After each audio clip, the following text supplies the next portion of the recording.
Anybody have a testimony they want to share?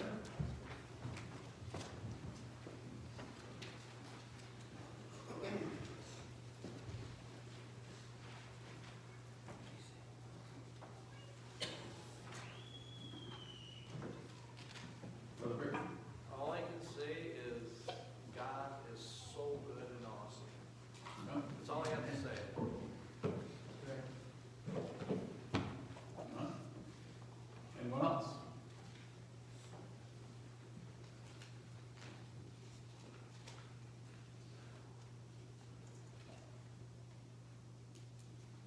Being comfortable, I did this all night long.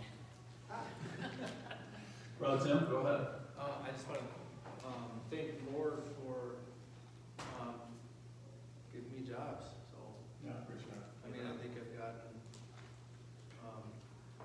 I've done a couple, did 2 last week. I've got 2 scheduled for this week. So, actually, I did, yeah, I got 2 scheduled for this week and maybe some more coming up. So, that's a blessing. Amen. Amen. Amen. And I haven't done any advertising, so. It's word of mouth. The best kind of advertising you can have. Anyone else? Testimony you want to share? Anything God's doing in your life?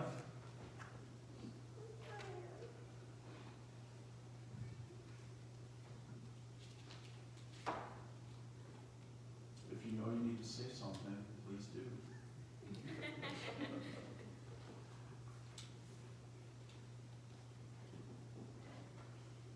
All right, well, we'll move on. Nehemiah chapter number 4.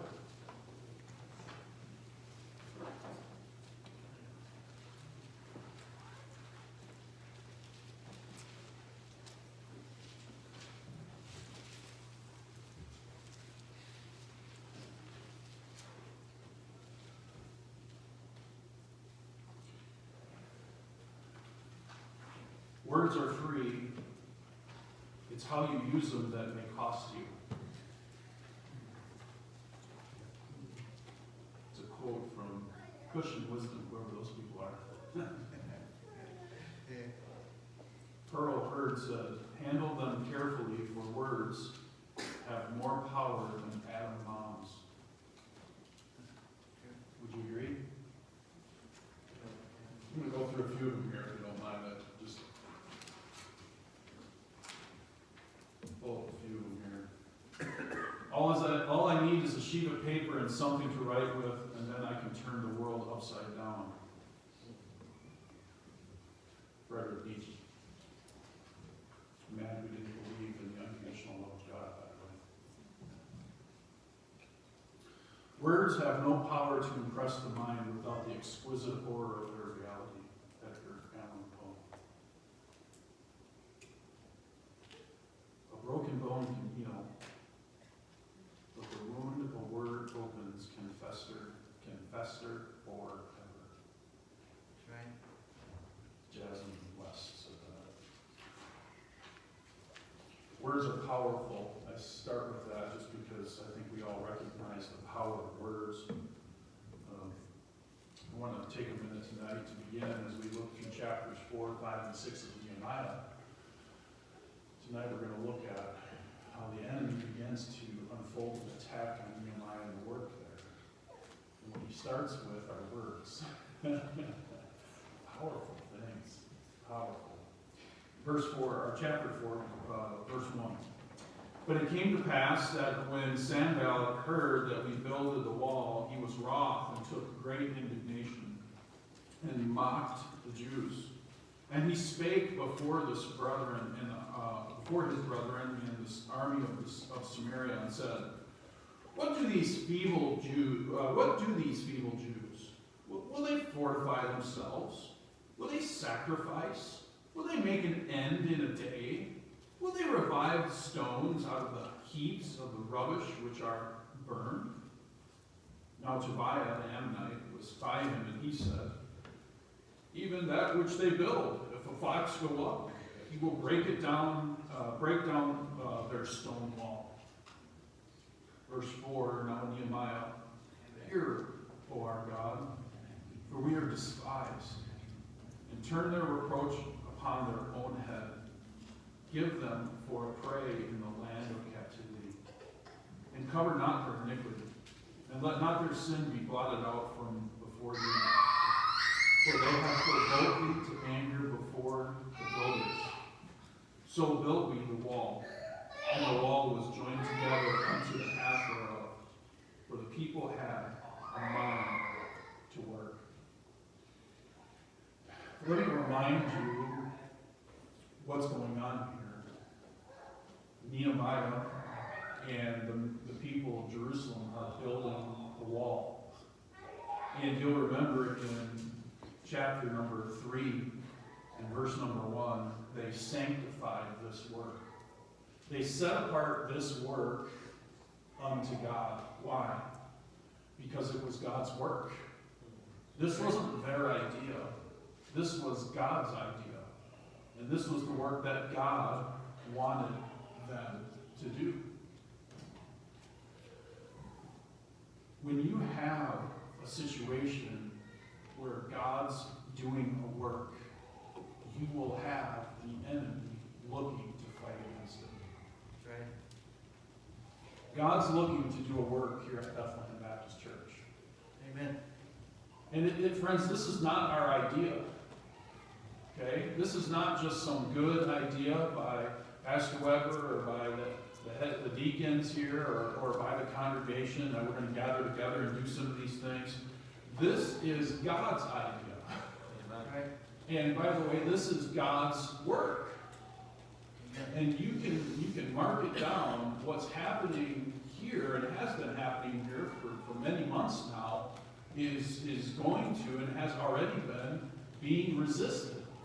The enemy is going to come after us. He's going to try to discourage us. He is going to work in such a way as to get us to stop working. Okay, that's what's happening here in the beginning of chapter number 4. The work has begun. Things are happening. Sanballat heard that the building of the wall was going on, and he wanted to stop the work. Now listen, the enemy cannot kill you. That's right. But he can get you to stop working. Right. Okay, mark that down, my friend. The enemy cannot kill you, but he can get you to stop working. Okay? And that's a big deal, my friends. Because you want to see a church put out its own light. It's when they stop working. When they stop embracing the work that God has called them to. When they started dying on the hill of politics, when they start dying on the hill of personal standards, when they start dying on the hill of this, that, or the other thing, which may be important at some point in the work, but when they get off the hill of God's work, the Great Commission, discipleship, soul winning, getting involved in people's lives, when they get off of that hill, the work has ceased, my friend. Right. The work of a local New Testament church is not collecting the offering. My friend, it's not ushering. It's not song playing or song singing. It's not singing. Okay? The work of a local New Testament church is the work of making disciples. Period. Amen. Right. And when that work has ceased, the enemy has begun to win. He has stopped the work from happening. God's work.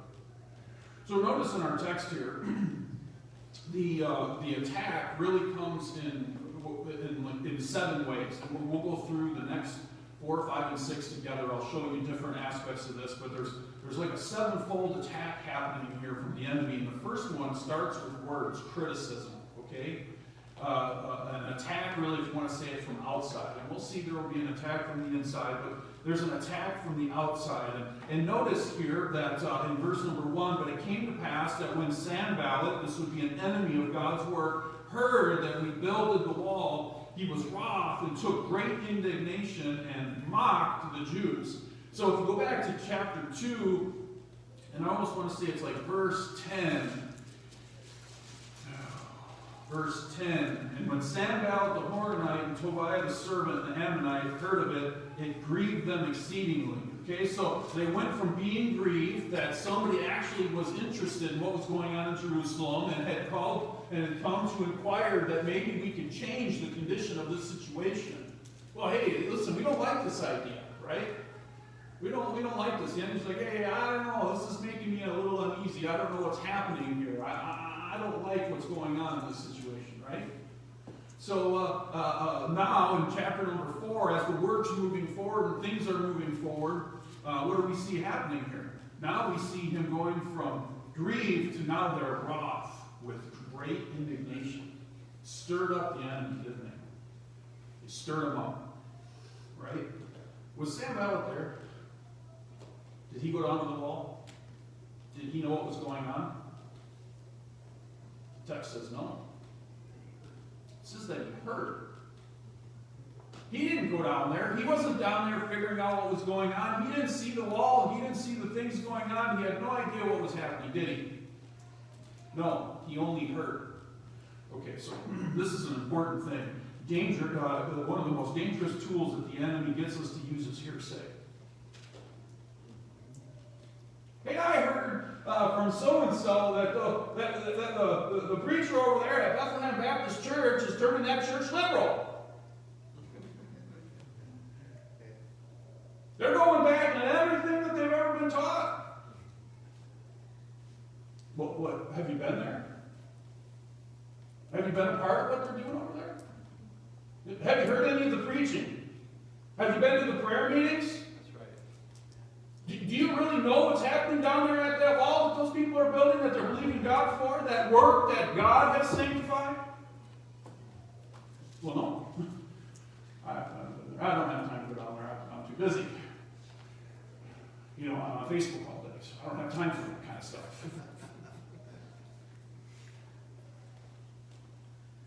So listen, my friends, that's exactly how the enemy works.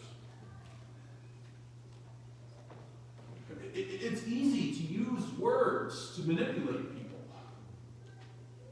It's easy to use words to manipulate people. And listen, my friend, it may and it will happen here. People will talk about me. Well, because I'm the one who stands up front. But they will also talk about you. That's right. When you get involved in Christian work, and you get involved in the service of God, when you start believing God to change the status quo of any situation, to turn that thing around and see God sanctify something, to begin to do something, mark it down, my friends. There will be a lot of people who have heard some things that think they know everything, and they're going to tell you all about it. Right. But one thing they'll never do is they'll never come to that Wednesday night prayer meeting. They'll never show up to your fellowship meeting and hear about what God's doing in your life. They'll never hear about the testimonies. Why? Because they'll never come down to see you. Because they're too busy playing around on their dinner. That's right. Sanballat heard. He was wroth. He was angry. And that's exactly how the enemy works. He likes to get angry. He likes to get worked up. It says then, he mocked the Jews. Verse 2, he spake before his brethren in the army of Samaria, and he said, what do these feeble Jews? Will they fortify themselves? Will they sacrifice? Will they make an end in a day? Will they revive stones out of the heaps and out of the rubbish which are burned? And we see the enemy again using one of his great tools to begin to hinder people, to stop them from doing God's work. Hey, listen, isn't it a little discouraging when you begin to hear people talking about you and they begin to cast you in a wrong light? Right. Wait, I heard so-and-so say that we're doing something wrong. Are we doing something wrong? Are they right and we're wrong? Listen, just like that, all of a sudden you can begin to question God. Look how powerful that word was. Here we have not only beginning to cast doubt here with hearsay, but then we see the enemy using mockery. Okay, the idea of mockery is to tease or laugh at somebody in a scornful manner, and they begin to mock the Jews. What do these feeble Jews, again, using names in a way to, in a pejorative way to hurt people? Listen, this is the enemy. It's the enemy all over the place, assassinating people with words. Do you know this is God's work? Things that are happening around here is God's work. Right. God's reviving us. God's talking to us. Amen. God's ministering to us. God's leading us along. This is God's work. And let me tell you something, my friend. God will not be mocked. That's right. And when we get into the work of God, the enemy is a slanderer. And he will use hurtful words, and he will go to the point of name-calling those feeble Jews. Oh, those Christians down there at Bethlehem Baptist Church. What do they know? Those fuddy-duddies, those Bible thumpers, those weirdos. Go down the list, my friend. You've heard it. And sometimes the hardest part is that teasing, that mockery, those name callings, that ridicule. Again, will they fortify themselves? What do they think they're going to do? Put up a wall and protect themselves? They're going to protect themselves from us? What are they going to go in there and do and sacrifice, try to be religious? What do they think they're accomplishing down there? What do they think they're holier than us? They think they're better than we are? Are they going to get this all done in a day? Just kind of moving right along, aren't they? Things are changing so quick. You know that's the sign of the devil, don't you? I love that last phrase. Will they revive the stones out of the heaps of rubbish which are burned? What are they going to do? Turn that place around? That place is a dump, and it's never going to be anything for God.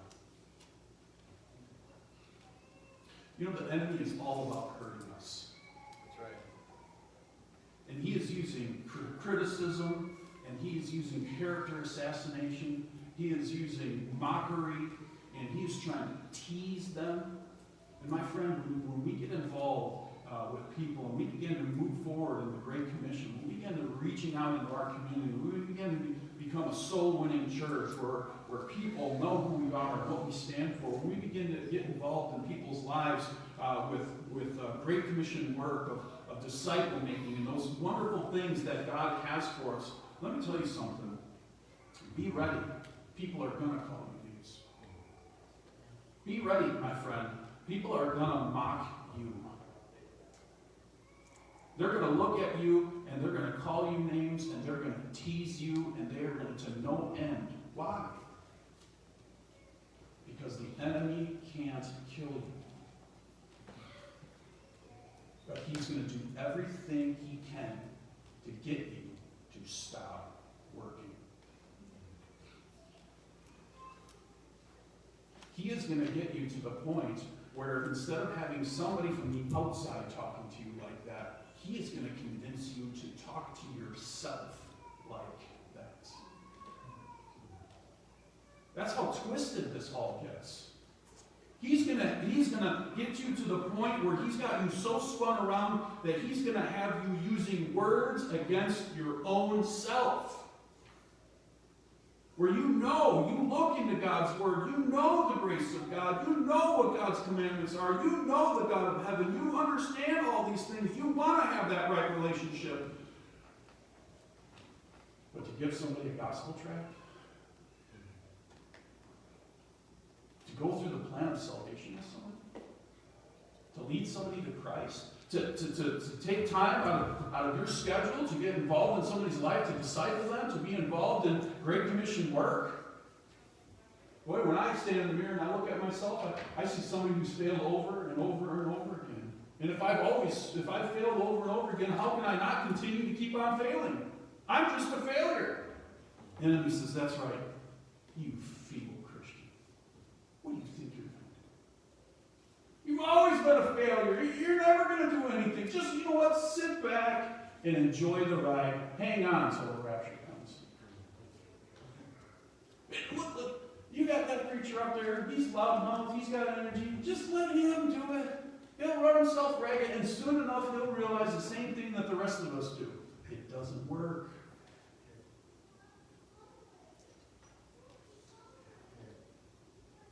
And listen, if enough of us can get on board with this, this is going to be good. We're all just going to sit back. We'll just enjoy the ride. We're just going to hang on until the rapture comes. Come on, man. There's no sense of being a super Christian. Look in the mirror. What do you see? Oh, listen, you're not as bad as other people. Let's be honest about this. Who do you think you are? Isn't that what the enemy does to us? That's right. Listen, if you give a tract to that person at your job, you're going to lose your job. If you lose your job, what is your wife going to say? How are you going to provide for your family? You're going to lose the respect of your community.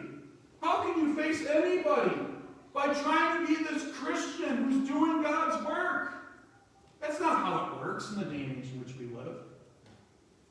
Isn't that not how the enemy talks to us? How he tries to convince us. If you give a tract and talk to your family, they're never going to talk to you again. They're going to disown you. They're going to kick you out of the family. They're going to make fun of you. You feeble Christian, don't you understand it? What are you going to do? Do you think you're going to put something together here that's going to become something? Don't you get it, folks? The enemy can't kill you. He can't kill you. But he can get you to stop working. That's right. And if he can get you to stop working, he can kill other people.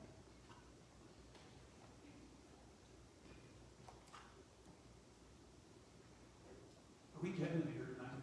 Amen. It's powerful, those words. Okay. Listen, the enemy hates what's happening here, because what's happening here is we're looking into the mirror not of our own selves. We're looking into the mirror of God's Word. We're looking into the mirror of God's Word, and God is telling us that He can be trusted. We're looking into the mirror of God's Word, and we're finding that every time we take a step for God, God's right there to grace us to take another one. God's teaching us we don't have to be afraid of our failures, of our weaknesses anymore. We don't have to be afraid of those. Those are platforms from which God's grace leads us into effective ministry. We don't have to be worried about those things anymore. Why? Because God unconditionally loves us, no matter what our weaknesses, no matter how many times we failed. We're learning that the more we're honest with God, the freer we are becoming. Amen. That's right. And the freer we become, the more effective we become. That's right. Listen, when we are resting in the arms of our Heavenly Father, what can stop us? That's right. What can hold us back? That's right. Who can hurt us? I hate the language the enemy uses in my life. I'm sure you do too. I'm sure there are days, my friend, where you know God talked to you and told you to have a word of witness, or have a prayer with somebody, or to speak a word of testimony to somebody, and you just didn't do it. And you're giving ground to the devil every time you embrace his lies. Every time you embrace those moments of disobedience, you're giving more and more ground to the enemy. And it is time to reclaim our ground. Amen. It is time to resist the devil in Jesus' name and stop him from using mockery and teasing and name-calling and ridicule to get us to stop working. Right. This church wasn't built in the hands of one man. This church, for those who've been around for any period of time, is built by a community of believers who were committed to building the wall. And somewhere along the line, Sanballat affected us. And it's time to resist him and get back to work. Amen. That's right. The enemy will use language to hurt you as you get closer to God and as you get involved in ministry. He doesn't want you to even get started. He doesn't even want you to get started.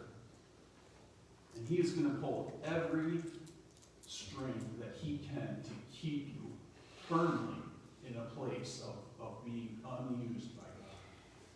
Oh, my friends, don't be afraid of him. All he has are words. That's right.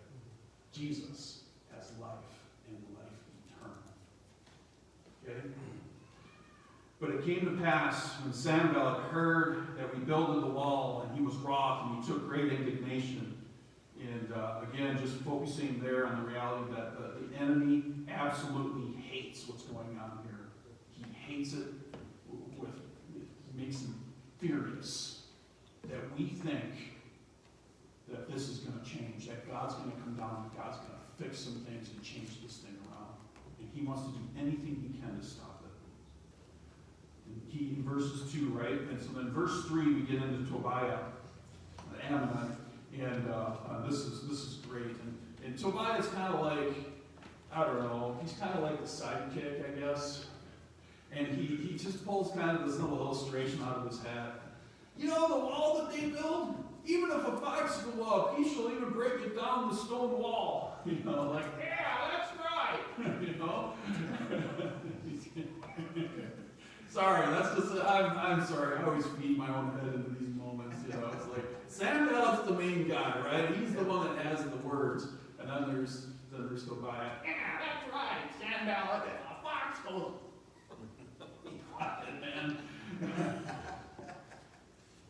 It's just empty, thoughtless words, and just remember this, they're not fighting against the builders. They're fighting against the builder. That's right. The master builder. They're fighting against God. This isn't Nehemiah's work. This isn't the work of the people of Jerusalem. This is the work of God. That's right. And when the enemy stirs up the hornet's nest and the hornets start coming out of the woodwork and they begin to attack us, you can just mark it down, my friend. It's easy to get very self-conscious in that moment because they're looking at you and they're saying things to you and you don't want to be identified with that liberal over there, do you? You don't want to be identified with that weird guy over there with those funny cat in the hat socks. Man, who does he think he is? They're not attacking me. They're not attacking you. They're attacking the work of God. That's right. That's right. And mark it down. If that person is a Christian, they will stand before God for those very works. I don't have to worry about them. Let them say what they want to say. I'm not even going to argue with them. I'm not going to worry about it. Let them say the things that they want to say. It's okay. Most of the time, they don't even know what they're talking about. Just let them talk. Walk away. Verse 4. Here comes Nehemiah, right? Verses 4 and 5. He begins to pray. He's praying to God. He's turning to God in verses 4 and 5. And this is what I love about how Nehemiah responded. Did he react? Did he get mad? That's my temptation, honestly. I can be insecure at times, right? And when I feel like people are accusing me and attacking me, that's my flesh. My flesh is like, we're never coming back to that church. Do you know you guys sing out of key all the time? Sorry, they put the microphone close to me. I don't know why. I don't even know if we're supposed to bring keys to sing. That's a good. I was leaving them at home. I don't know. Nehemiah didn't react. He didn't freak out. He didn't get on there and post on his Facebook account, I hate you, you other Christians.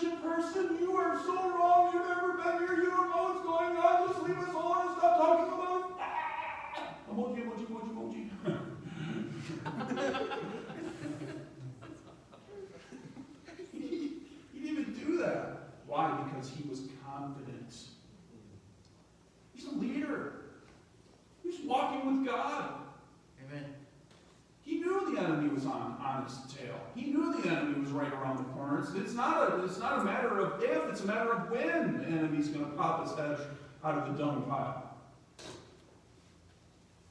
He didn't react. And folks, we've got to get it in our heart. Don't react. When it happens, invite him. Hey, you know what? Come on down with the ball. You think something funny's going on? Come on down. Come to our fellowship time. Come sit at a table. Hey, listen, we're not perfect, but God's doing something. Hey, better yet, come to the men's prayer meeting. Come to one of the services. Let me tell you some things that God's doing in my heart. Let me tell you what I found at the wall. I'll tell you about what I learned when I was putting my curriculum. Don't argue with people. Arguing with the hypotheticals is never a winning proposition. When you're arguing with somebody who has no idea what they're talking about, you're never going to win. So don't ever argue with people who don't know what they're talking about. Just smile and nod. Okay. Sure. Okay. Sorry, I gotta go. Don't argue. I gotta go get poison ivy. I'll be back later.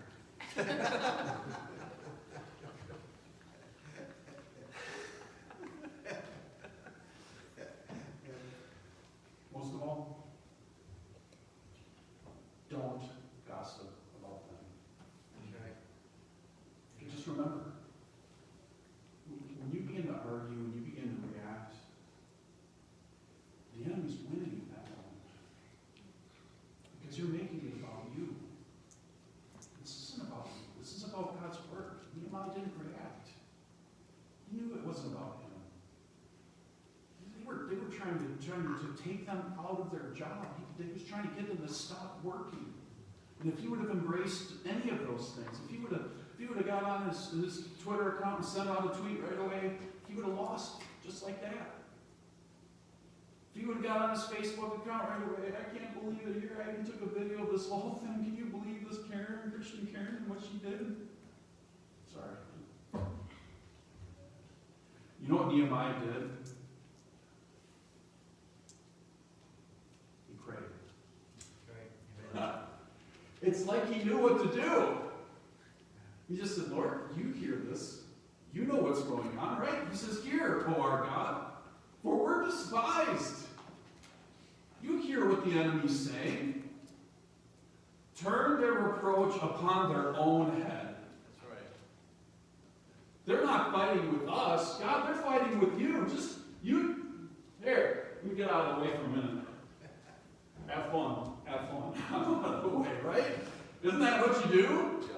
Man, you know, it's like somebody comes over and, they're poking at your dog at your house and the dog's going wild and be like, oh, you think that's funny, huh? All right, just hang on 1 second. Come here, dog.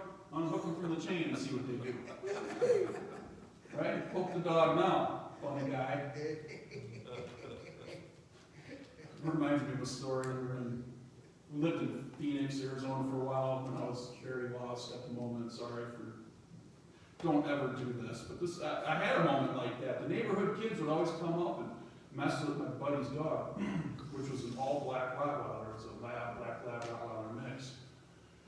And he was a sweet, lovable lab, but he looked like a Rottweiler and a big one. And one day they were coming up into the yard, and the dog was in the window, and they were doing their thing out there. And I put on the extra long leash. And then I just threw open the front door and held onto the leash.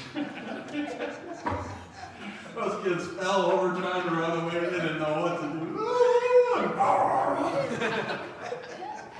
That's what Nehemiah did, man. He just opened the door and let God have his way with them. What are you going to do that's going to fix that scenario? Right? How is your words, your arguing, or anything you're only going to feed the moment? Man, let God have his way with them. Turn it over to the Lord and let God work in their lives. And notice Nehemiah says it here. He says, for they have provoked thee to anger. The end of verse 5. Before the builders. He provoke us. They're not coming after the builders. Just remember, folks, this is a spiritual dynamic. This is the work of God. They're not trying to stop the builders. They're trying to stop the master builder. This isn't about the builders. This is about God's work getting done. The enemy's not trying to stop you. He's trying to stop the work of God through you. The enemy is on the move to try to stop God from reaching more families, from this church growing, not because of you, but because of God. The battle is light and dark. Nehemiah turned it over to God. He says, God, you have your way with me. They're provoking you. They're not provoking me. I'm not going to let it affect me. I'm just going to turn it over to you. Verse 6.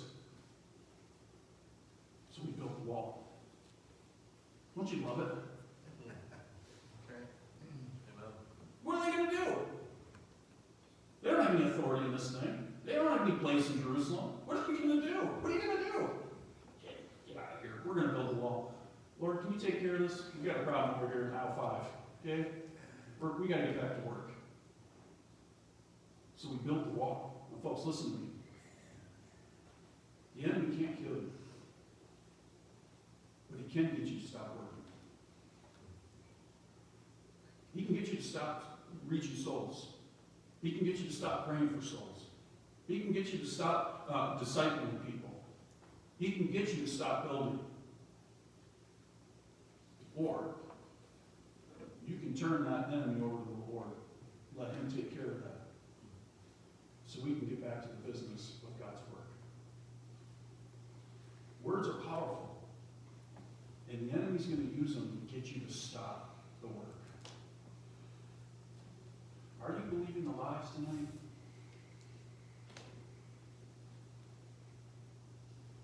And you know if you're believing the lies if you stopped doing the work. When's the last time you gave somebody a gospel tract? When's the last time you prayed for somebody to be saved? When's the last time you went and talked to that family member, that coworker, that neighbor, that person that you know the Lord wants you to talk to? When's the last time you got involved in the discipleship opportunity? Well, Pastor, you don't do this or you don't do that. Listen, don't make this about me. God's trying to work in your life. Right. Amen. When's the last time that happened? Well, Pastor, if you had a soul winning time, we would go soul winning. Really? I found that people who don't go soul winning won't show up for a soul winning time. And people who only go at a soul winning time don't make a life of soul winning out of the life that they already have. Soul winning isn't a compartmentalized opportunity in your life. It's not something we do on Monday nights at 7 o'clock or Saturday mornings at 8. Winning souls and being a disciple maker is a way that you live your life. That's right. It's taking advantage of every opportunity that's in front of you. Some of the greatest ones you have are in your everyday life. Right. Amen. Are those people that you're with 40 hours a week or more for some of us?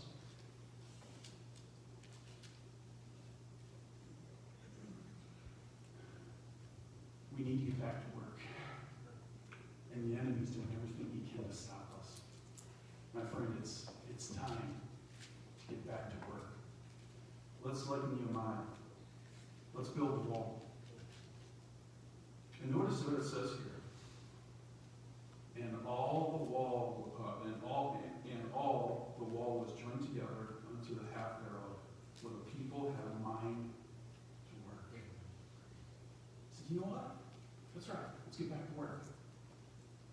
And then we stop this one. Listen, the break's over. Time to get back to work. Right?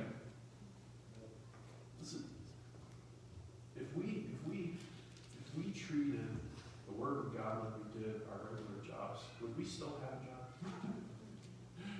And I hate to make that comparison because it's not a good comparison. But it's just a way of thinking. We're so committed to making sure that our boss at work has Every ounce of every day for us, they paid for it. But didn't Jesus pay for us? Right. Amen. And shouldn't he get even that much more than those people in these secular workplaces get from us? Amen. And all I can say tonight is, man, I just feel like the words of the enemy have stopped the work. And it's time for us to have a mind to work again. Amen? Amen. Would you pray about that with me? Okay. Ask God in your own heart, have I stopped? Have I believed a lie? Have I allowed the influence of the enemy to stop me? Am I using an excuse to stop the work that you sanctified and set aside for me to be doing? Pray about that with me, would you? And Amen. God talks to you about it. Get back to work, my friend. There's a lot to do here in Brooklyn. And more than that, in our state. All right, let's pray. Amen.